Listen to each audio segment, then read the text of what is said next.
Guys, thank you so much for joining me on my channel today. This is my very first YouTube video ever. This is Jason, the confused Christian. Real quick about this channel. This is a channel of discussion, debate, research. We're going to look at anything and everything people say when they say, I don't believe in God because of this, or I don't believe in the Christian faith because of this. We will discuss it all. Nothing is off limits. So let's get going. Today's topic is one that's going to hit home for a lot of people. And that is hypocrites or false prophets in the church. We all know somebody that has been pushed away from the church because of somebody involved. We all know somebody that was wronged. When I started this channel, I honestly expected most of the examples that were given to me for people rejecting God or the church to be science versus religion. Overwhelmingly, I found it to be hypocrites. Most of the people I talked to, atheists and theists alike, were actually raised in the church but had a really bad experience and rejected God because of that. Unfortunately, with a topic like this, there's not a ton of research you can do. It's going to be a lot of stories and personal anecdotes. However, we're still going to talk about it. In 2006, Lifeway did a research, and they found out from people that left their church or rejected God, they found out 37% said they left because of disenfranchisement with their pastor. 17% said the congregation seemed judgmental or hypocritical. Sound familiar? 12% said they felt like their congregation or church was ran by a clique. So what do we get from this study? We get that 66% of the people that left their church or rejected God did so because of things all very, very kind of similar when it comes to hypocrites in the church. Mahatma Gandhi said it best. I like your Christ, I don't like your Christians. Your Christians are so unlike your Christ. Guys, if you're watching this video right now and you consider yourself to be a believer, one thing you gotta wrap your head around right now, do it, is the simple fact that the fastest growing church is no church. And you want to know why? Us. We are always messing up. We're falling short. We are hypocrites. We gotta do better. We gotta come to grips with that. I'm not blaming any of you people. Trust me, I'm a huge hypocrite and I know that. So let me extend an olive branch if you feel like I'm blaming you. I'm about as hypocritical as it comes. You know, just left church today, got cut off in traffic, might have dropped a few curse words there. I'm no better. God brought this amazing person into my life a few months ago, and because of my personal issues and vices, I hurt them, I harmed them, I came up short. It's going to happen to all of us, guys. Look at it this way, and this is how I look at it. Practice. This is just like any sport, anything you practice, you fall short, you try to do better. Now, not necessarily going to accomplish it. You know, you could fall 100 times before you finally get it right, but you gotta work to do better. When I hurt my friend, the very next day I went out and I started working on becoming the best me possible. You got to learn from the mistakes. You got to do better. Now, when it comes to hypocrites, I'm going to look at some national examples because I think these stories you see in the media, these people that are considered these representations of the church nationally, they fall short and they do a lot more harm than I do. So let's go take a look. Now, this first guy I want to talk about, there's not going to be much debate or discussion about whether or not he's a hypocrite or a bad representation of the church because it's pretty cut and dry. This guy by the name of Pastor Anthony Smith. Very controversial, has YouTube videos with thousands of followers. You can find them on anywhere you look. But here's where he fell short and gave us all a big black eye. In 2012, he was arrested for molesting 2 females in his congregation as young as 17 years old. This man gets in front of thousands in a mega church, gets in front of thousands on YouTube, and he does things like that. That's going to leave a big black eye for us. Furthermore, on his YouTube videos, you can find where he's very controversial. He says women should not wear makeup. Women should not dress too provocatively. Women should stay at home and clean. That's right. That's their shining example for Christianity right there. Now, this next guy we're going to talk about, some of you might get mad at me for it. I don't care. It's a guy most of you know of, have heard of, probably read some of his books. I have as well. Joel Osteen, ladies and gentlemen. Why do I not like him? First of all, I'm not a fan of mega churches in general. I've seen what these pastors drive where they live, don't like it. So let's take a look real quick at the little tiny cottage Joel Osteen was able to scrounge up enough money to buy. That's right. Your shining example for Christianity needed a compound. Really? It's disgusting. Look how big this is.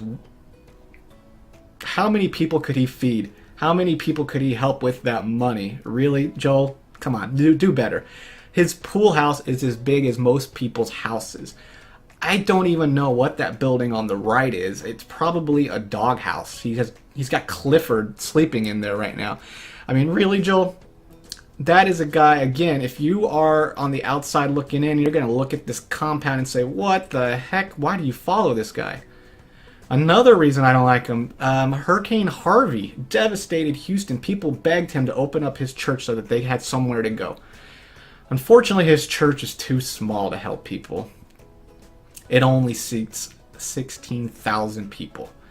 Again, he fell short, and that was another national story that gave us a big old black eye. Do better, Joel. Do better. This next individual, my favorite. I'm so excited to get to talk about this guy, and you're going to know why in a second. It's because of his name. His name. It is too perfect and matches the story. I could not make up a better character if I wanted to. His name is Pastor Creflo Dollar. Dollar bill. Dollar. Why is this so funny to me? Well, he started an online fundraiser through his church's website where he wanted to raise $65 million. Now I know what you're saying. That's feeding a lot of people. That's taking care of a lot of homeless people. Wrong. That money was to buy a private plane. That's right, a private plane. His reasoning is he wanted to minister overseas. Hey, I'm all for that. Go commercial, $400. This is ridiculous. That gives us such a bad name. That money could go to so much good. Luckily, he finally got some self-awareness and pulled down that fundraiser. Unfortunately, it already went national. Gave me such a good laugh, though, so at least some good came out of it. I mean, Creflo Dollar. It's perfect. So, again, and another thing with this story as well, whatever happened to taking care of your own? Tend to your flock. How many people at your church need help? How many need new shoes, need clothes on their back, need food? Fundraise for that. If you could fundraise $65 million, you could change parts of the world. And now I want to wrap up. This is not a person. This is a congregation, and I know you are all familiar with this congregation because there's not a single congregation that gives Christians a bad name than this group, and I don't consider them to be Christian. The Westboro Baptist Church, the church that's always in the news, picketing, rioting, talking about gay people are going to burn in hell. Guys, if you're a non-believer and you see this stuff, please understand this one simple fact. That is the very vocal minority. I don't know a single Christian that hates gay people and wishes ill will upon them. I bet you could ask your Christian friends and they wouldn't know anybody. They're lunatics, quite frankly, and they give us a terrible name. Just know it's the vocal minority. And I would say this is the best way I know how to describe the Christian church and how to make you, or hopefully get you to look past these individuals, is we are not a church of people. What I mean by that is I don't go to church for my pastor. I don't go to church for Joel Osteen. I might go to church to see Creflo Dollar just because it's too perfect. But we're not a church of people. We're a church of Jesus. We go because of him and his teachings. Keep that in mind when you see these lunatics in the media trying and making us look terrible. that's not a shining example of who your everyday person or Christian is. Trust me on that one. All right, guys, so I'm going to try and wrap this up in a pretty pink bow the best way I know how. Hopefully, if you're a non-believer watching this, you can say, you know what, he's done a pretty good job impartially looking at it. In fact, I spent most of my time talking about the negative aspects. I get it. I've seen it. It's prevalent. There's a lot of hypocrites in the church. Now, if I'm going to spend all this time talking about the negative, I feel like I should talk about some of the positive. Yes, there are good things that come from the church. I read a study on philanthropy.com. It was done by the National Study of American Giving and the National Study of American Jewish Giving. It was analyzed by a not-for-profit called Jumpstart and the researchers at the Indiana University Lilly Family School of Philanthropy. Whew, that was a mouthful. So basically, this study came to the conclusion that the more religious you are, the more likely you are to give your time and money. They surveyed 4,800 households of 5 denominations and atheists alike. 65% polled that said they were religious said they donated to charities. 65%. Out of that 65%, 75% said that they gave to their own congregation or church. Now, I know what you're going to say. Aha! Of course they give to their own church. But wait, there's more. Of course they give to their congregation. However, look at this a little bit deeper. How many congregations do good for their community? Now, I know when debating or discussing, personal anecdotes are forbidden. I'm going to do it anyway because it's my video and I can and I want to. So my church, one tiny church, medium size, I guess. We have a food pantry, clothing drive. We do outreach. And when I say outreach, I mean we're not trying to convert people. All we do is bounce houses for the kids, face painting, balloons. We cook out, we blare music. Sometimes it's secular music, not always Christian music. And we invite the community to come join us. We do mission trips. We do a backpack giveaway before every school year. We fill up backpacks. We give them with school supplies, obviously, and we give them to kids in need. Hundreds of backpacks. So, again, yes, they give to their congregations, but their congregation can do a lot of good. And then furthermore, 58% of those polled said that they donated their money to non-religious related charities. So we're going to go back around. If I can admit that there's a lot of negative in the church, we've talked about it, hopefully you'll accept that olive branch I'm extending and that there is a lot of positive as well. All right, guys, thanks for joining me today. Hypocrites. It's a topic. It's out there. I get it. They're everywhere. Please remember, we're humans. We fall short. But guys, remember, practice. Try to do better. Try to do better. That's all you can do.